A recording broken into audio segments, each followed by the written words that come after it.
Hello everyone, welcome to our channel Karwa of stock market. और मैं हूं आपकी दोस्त नीलम शर्मा। अगर आप इस चैनल पे नए हैं तो इस चैनल को सब्सक्राइब कीजिए, बेल आइकन पे क्लिक कीजिए सो दैट वीडियो की नोटिफिकेशन आपको मिलती रहे। आज के इस वीडियो में हम लोग देखेंगे हैप्पीएस्ट माइंड टेक्नोलॉजी के Q3 फाइनेंशियल ईयर 2024 के नंबर्स। तो नंबर स्टार्ट करने से पहले हम लोग देखेंगे आज इसने 1.17% का लो बनाया है। 5 डेज में इसने 3% का हाई बनाया है और 1 मंथ में इसने दिया है -1.32% का इसने लॉस दिया है। और फिर 6 मंथ में देखेंगे तो इसमें भी लॉस है -1.25% का। उसके बाद में ईयर टिल डेट में देखेंगे तो 2.25% का अप दिया है इसने। एंड 1 ईयर में देखेंगे तो 4.83% का ही रिटर्न दिया है बस। और 5 ईयर्स में देखेंगे तो 157.60% का रिटर्न दिया है इसने 5 ईयर्स में। उसके बाद में इसने ऑल टाइम अगर देखेंगे तो 157.60% का इसने रिटर्न दिया है ये कंपनी ने। तो आज इसके नंबर्स क्यों गिरे हैं? क्योंकि आज ये 1% से डाउन है। बिकॉज आज जैसे कि आपको पता है कि आज HDFC बैंक मोर देन 8% से गिरा है वो, और जिसके वजह से बैंक निफ्टी फिर निफ्टी 50 पे भी अच्छा खासा करेक्शन आया है और बहुत सारे स्टॉक्स में हमने आज के दिन में करेक्शन देखा है। तो उसके पीछे यही रीज़न था क्योंकि HDFC बैंक ने 8% का करेक्शन दिया है, जिसकी वजह से सारे स्टॉक्स में इतना सारा करेक्शन हमें देखने को मिला है। तो निफ्टी 50 देखेंगे तो 2% से करेक्ट हुआ है। फिर बैंक निफ्टी देखेंगे तो -4.28% से करेक्ट हुआ है। तो अभी हम लोग देखते हैं कंपनी के रिजल्ट्स जो अभी आए हैं ड्यूरिंग द मार्केट। तो हैप्पीएस्ट माइंड ने अगर हम लोग देखेंगे तो 3.5% का ईयर ऑन ईयर ₹259.60 करोड़ और रिवेन्यू है वो इंक्रीज हुआ है 11.7% से, जिसका अमाउंट है 409.88 करोड़ का। तो अभी हम लोग स्टार्ट करते हैं हैप्पीएस्ट माइंड के नंबर्स। ये तो कंपनी क्या करती है, next gen digital transformation, infrastructure, security and product engineering services company, ये सारी चीज़ों में वो काम करती है। फिर 96% डिजिटल है, 94% अजाइल है, 245 एक्टिव क्लाइंट्स हो गए इसके। ROCE है 16.7% का ROE है।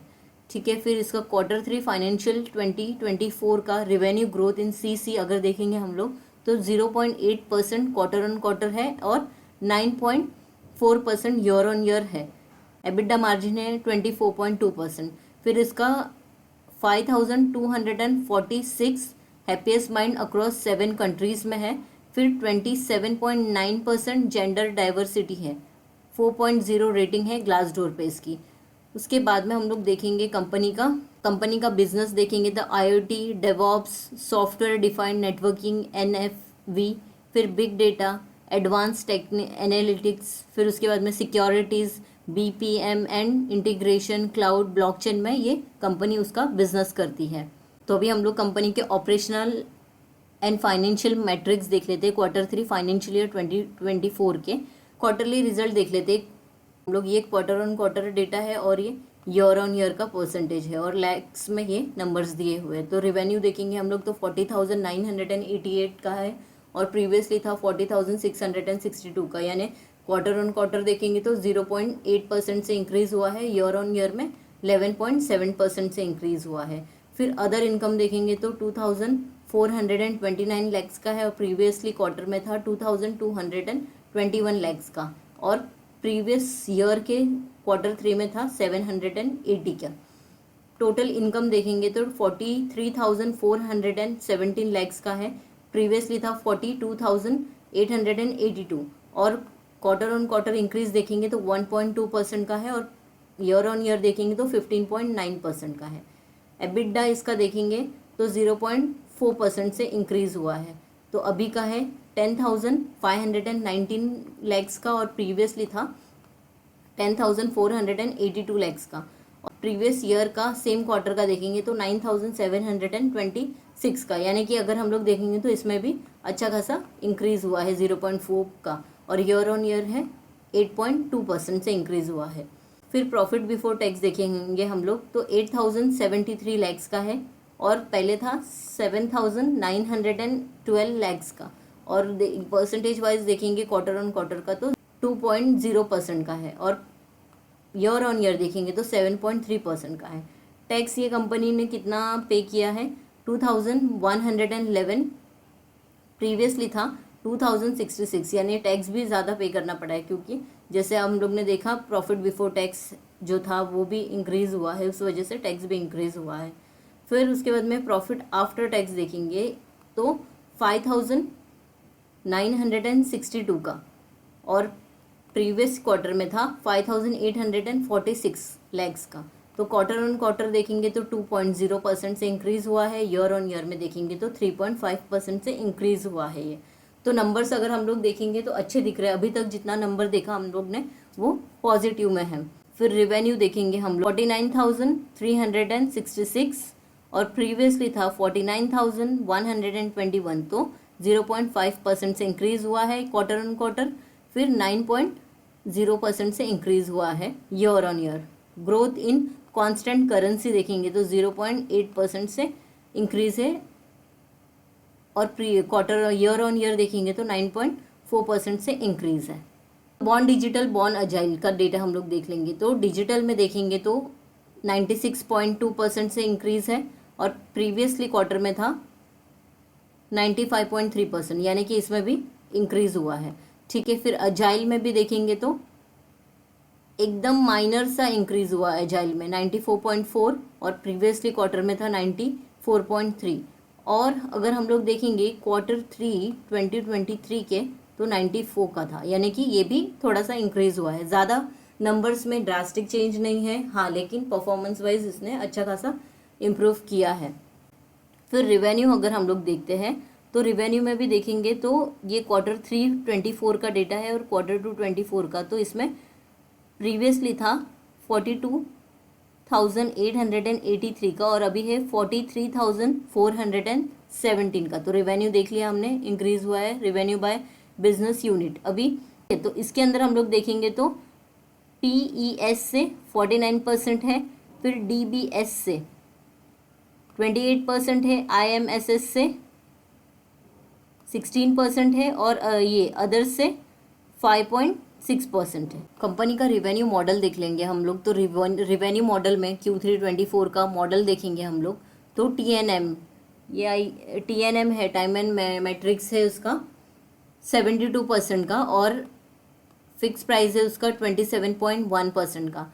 फिर जियोग्राफिकल प्रेजेंस देखेंगे हम लोग, तो जियोग्राफिकल प्रेजेंस में अमेरिका से 70% आता है, यूरोप से 9% आता है, इंडिया से 16% आता है, और रो से 4.4%। तो ज़्यादा डिपेंडेंसी अगर हम लोग देखेंगे तो बिजनेस जियोग्राफिकल मतलब जियोग्राफिकल प्रेजेंस से देखेंगे हम लोग तो अमेरिका से 70% का रेवेन्यू आता है, जनरेट होता है।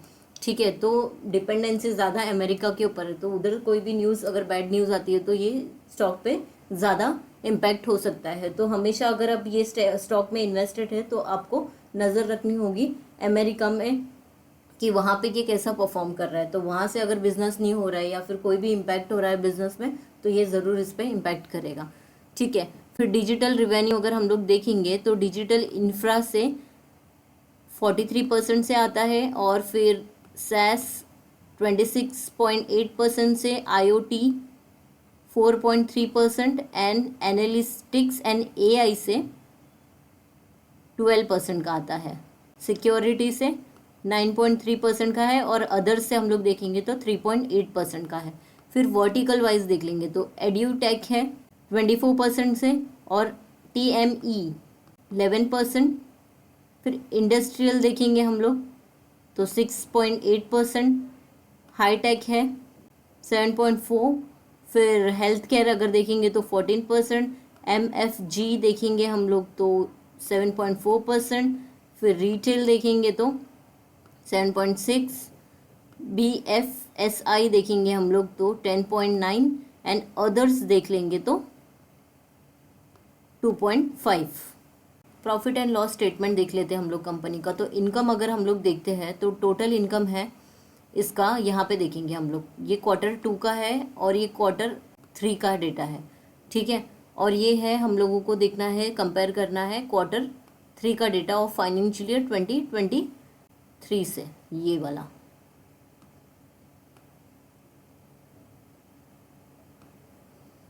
अगर हम लोग इसका टोटल इनकम देखेंगे तो इसका टोटल इनकम है प्रीवियस ईयर का सेम क्वार्टर का देखेंगे तो 37,468 का है, और ये क्वार्टर में देखेंगे हम लोग तो 43,417 लैक्स का है।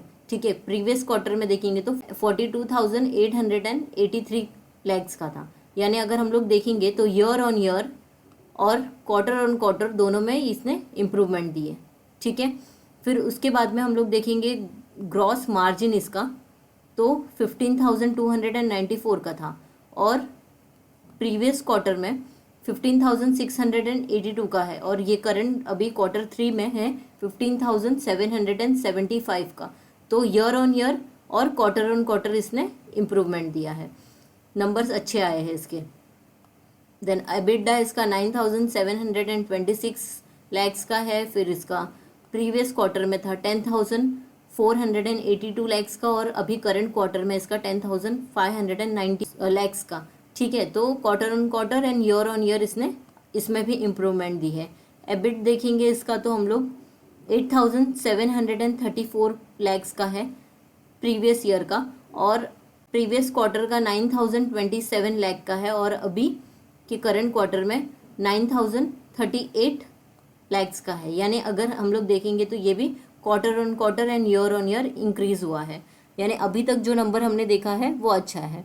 Profit before tax before exceptional item तो 8,158 लैक्स का था प्रीवियस ईयर के सेम क्वार्टर में, और प्रीवियस क्वार्टर में 7,912 लैक्स का था, और अभी के क्वार्टर में है 7,988 लैक्स का। यानी कि इसमें भी अच्छा खासा इम्प्रूवमेंट हुआ है year on year and quarter on quarter basis. फिर प्रॉफिट आफ्टर टैक्स अगर हम लोग देखेंगे यहाँ पे तो 5,785 था प्रीवियस ईयर के सेम क्वार्टर में, प्रीवियस क्वार्टर में था 5,846 लैक्स का, और अभी करंट क्वार्टर में है 5,962 लैक्स का। यानी कि quarter on quarter and year on year इसमें भी अच्छा खासा ग्रोथ है। तो अभी हम लोग कंडेंस बैलेंस शीट देख लेते हैं। तो ये कंडेंस बैलेंस शीट में अगर आप देखोगे तो ये 31 दिसंबर 2023 तक का डेटा है यहाँ पे। ठीक है, और ये प्रीवियस क्वार्टर का डेटा था, और ये उसके पहले का डेटा है। ठीक है, तो हमें ये देखना है कि अभी इसके पास कितना है।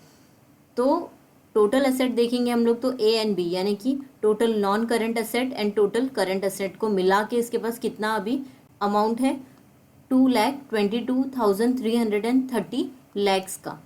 ठीक है, टोटल एसेट है इसके पास। फिर टोटल इक्विटी एंड लाइबिलिटी देखेंगे हम लोग तो 2,22,303 लैक्स का है अभी इसके पास। टोटल करंट लाइबिलिटी देखेंगे हम लोग तो 59,688 लैक्स का अभी टोटल करंट लाइबिलिटी है। और टोटल लाइबिलिटी अगर हम लोग देखते हैं बी और सी मिला के, यानी कि बी और ये सी दोनों मिला के होता है टोटल लाइबिलिटी, तो है 80,837 करोड़ का। तो इसमें भी अगर हम लोग देखेंगे तो अच्छा खासा ये भी इंक्रीज हुआ है टोटल एसेट और टोटल इक्विटी एंड लाइबिलिटीज़ में। ऑपरेशनल एंड फाइनेंशियल मैट्रिक्स देख लेंगे हम लोग तो हैप्पीएस्ट माइंड का अगर हम लोग देखेंगे ऑन साइड का ऑफशोर का डेटा, तो यहाँ पे अगर हम लोग देखेंगे तो ये Q2 के है और ये Q3 के है। ठीक है, तो इसमें अगर हम लोग देखेंगे तो ऑन साइड से 224 है, और ऑफ शोर से अगर देखेंगे तो 5,022 है। ठीक है, फिर ऑन साइड परसेंटेज देखेंगे हम लोग तो 4.3% है, और प्रीवियसली था 4.4% का, और ऑफ शोर से देखेंगे तो 95.7% का है, और प्रीवियसली था 95.6% का। यानी कि यहाँ पे थोड़ा सा 0.1 से इंक्रीज हुआ है और यहाँ पे 0.1 से डिक्रीज हुआ है। ठीक है, फिर यूटिलाइजेशन देखेंगे तो 76.7% का यूटिलाइजेशन है। डाइवर्सिटी देखेंगे तो 27.9% का डाइवर्सिटी है। कैपिटल रेशियोज में ROCE है 22.9% का, और ROE है 16.7% का। फिर डाइल्यूटेड EPS देखेंगे तो 3.96% का है। ग्रॉस देख लेते हैं हम लोग तो company has delivered a good profit growth of 63% CAGR over past 5 years. फिर company has a good return on equity that is 32.4%। फिर company has been maintaining a healthy dividend of 30.2%। और फिर company's median sales growth is 26.5% का। फिर कौन से इसके ये ट्रेड कर रहा है 8.2 टाइम्स इट्स बुक वैल्यू, और कंपनी का जो प्रोमोटर होल्डिंग है वो थोड़ा सा रिड्यूस हुआ है -1.11% से। पेयर कंपैरिजन देख लेते हैं तो कंपनी के पेयर कंपेटिटर है परसिस्टेंट, टाटा एलेक्सी, टाटा टेक्नोलॉग, फिर ओरेकल, केपीआईटी टेक्नोलॉजी, कोफ्रॉग, फिर पीबी इन्फोटेक, ये सारे इसके पेयर कंपेटिटर हैं। शेयर होल्डिंग पैटर्न देख लेते हैं कंपनी का। तो शेयर होल्डिंग पैटर्न में भी चेंजेस हुए हैं। प्रमोटर का अगर आप लोग देखोगे तो 50.24% का है और प्रीवियसली था 51.35% का, यानी कि प्रमोटर ने अपनी होल्डिंग इसमें कम की है। ठीक है, फिर उसके बाद में एफआई का होल्डिंग देखें तो 5.05 है। ठीक है, और पहले था 5.14% का, यानी कि एफआई ने भी अपनी होल्डिंग कम की है यहाँ पे। फिर डीआई का होल्डिंग देख लेंगे तो 2.41% का है और पहले था 2.43% का, यानी कि डीआई ने भी अपनी होल्डिंग थोड़ा सा कम किया है इसमें से। फिर पब्लिक का होल्डिंग देख लेंगे तो 40.20% का है और प्रीवियसली था 38.94% का। अदर्स में देखेंगे तो 2.10% का है और 2.15% का पहले था। तो इसमें अदर्स में भी कम हुआ है एफआई और डीआई ने भी, सिर्फ पब्लिक ने अपनी होल्डिंग इसमें इंक्रीज की है। कंपनी का मार्केट कैपिटलाइजेशन है 14,100 करोड़ का मार्केट कैपिटलाइजेशन है। लो बनाया था इसने 763 रुपीज़ का और हाई बनाया है इसने 1023 रुपीज़ का। डिविडेंड यील्ड है इसका 0.58% का और डिविडेंड पे आउट है 35.8% का। Net profit margin last year का था 16.2% का। इसका जो करंट रेशियो है 2.77 का है और क्विक रेशियो है इसका 2.77, यानी कि ये बहुत अच्छा है इसका, इसमें मोर देन 1% है। ठीक है, तो उसके बाद में इसका सेल्स ग्रोथ देखेंगे तो 12.8% का। स्टॉक का पी है 58.2 का। इंडस्ट्री पी है देखेंगे तो 39.1 का है, यानी इंडस्ट्री पी से ये स्टॉक हाई पे ट्रेड हो रहा है। तो अभी हम लोग ने कवर कर लिया है फाइनेंशियल रिजल्ट्स इसके, Q3 फाइनेंशियल ईयर 2024 के रिजल्ट्स। कंपनी का स्टेटस हम लोग ने चेक कर लिया, प्रोमोटर होल्डिंग चेक कर लिया है हम लोग ने, बिजनेस सेगमेंट्स, फिर अलग अलग चीज़ें हम लोग ने देख ली है, फिर अलग अलग चीज़ें हम लोग ने इसमें देख लिया है। तो अगर आपको ये वीडियो इन्फॉर्मेटिव लगा है तो इस वीडियो को लाइक कीजिए। अगर आप इस चैनल पर पहली बार आए हैं तो प्लीज़ इसको सब्सक्राइब कीजिए, बेल आइकन पे क्लिक कीजिए सो दैट वीडियो की नोटिफिकेशन आपको मिलते रहे। और मैं आपको जस्ट डिस्क्लेमर देना चाहूँगी कि ये वीडियो सिर्फ एजुकेशनल पर्पज़ के लिए था और कोई रिकमेंडेशन नहीं है कि स्टॉक में बाय करना चाहिए या नहीं करना चाहिए। Thank you for watching this video. मिलते हैं अगले वीडियो में।